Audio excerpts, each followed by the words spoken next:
Fraud of Identities is a game where you are trying to get to your apartment where you took 40 Benadryls and are now subjected to your worst fears. I don't know what I'm doing! Ah! Shit! You are placed in a maze-like hallway for the first section of this hellhole that is oddly reminiscent of another hellhole.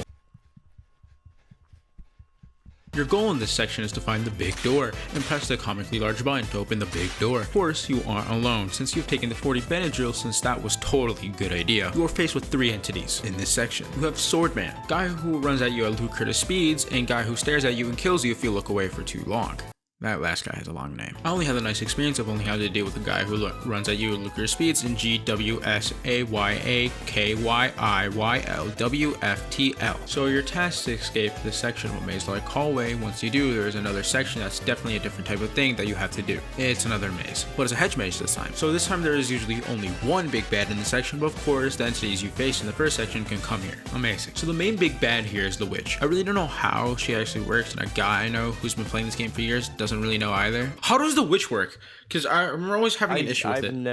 I've never learned how she works. Oh, really? Damn. But if you see her in her firefly mode, the 2 dots, just stay against the wall and don't move. That's usually the main trap for this entire game. Like, really, hug a wall. You should do it to escape entities or avoiding them. So after you gracefully and totally not get lost in this hellhole of a hedge maze, you make it to big door number 2. You have to say its secret code that totally not where the button is and say it so it can open. Now you're in section 3, which is another maze. Amazing. This maze highly resembles a hospital. It's not actually confirmed to be a hospital. Others say it's a school or an office, but I like to say it's a hospital for our actions after taking the 40 Benadryls. And again, everything can come to this maze, including bug eyes, but usually it's only one big bad: blind Egghead. The way to avoid blind Egghead is not to move, since bro is blind. So if he's near you, do not move, or he'll go after you as soon as your legs make an inch of movement, since blind Egghead here is reactive to sound. So after avoiding blind Egghead like the total drugged up boss you are, you find the third big door and are faced with an actual difficult problem: solving Morse code.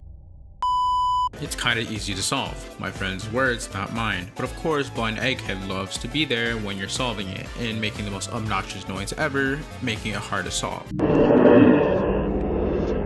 So after you solve this Morse code, big door opens and you're led to a grand hallway. You may think this is heaven since you finally overdosed from the 40 Benadryl, but no, it's another goddamn puzzle to open the big door. And this time the puzzle is a Hex Code puzzle. You know, I'm starting to hate these puzzles. So after keyboard mashing to type all the numbers and get the solution, you paste it in chat and big door opens, showing you the final boss. Hurdling of the last. Your final goddamn problem. So before the lights go on, it's recommended to you to find a pillar and go behind it, or he will shoot fucking laser beams and kill you in a matter of seconds. You may ask, how do I kill a guy if I can't shoot him? You gotta cheese it. You have to position yourself so you can see him but you can't see you, and are able to shoot him, so when you shoot him with your rocket launcher, damn, these Benadryls really be doing something. So after he gets tired of your cheesing, he'll go into a second phase, where lava rises and you gotta get to the pillars in the middle to not get killed instantly. Since hurdling the last is tired of your drugged up shenanigans, he throws bombs at you.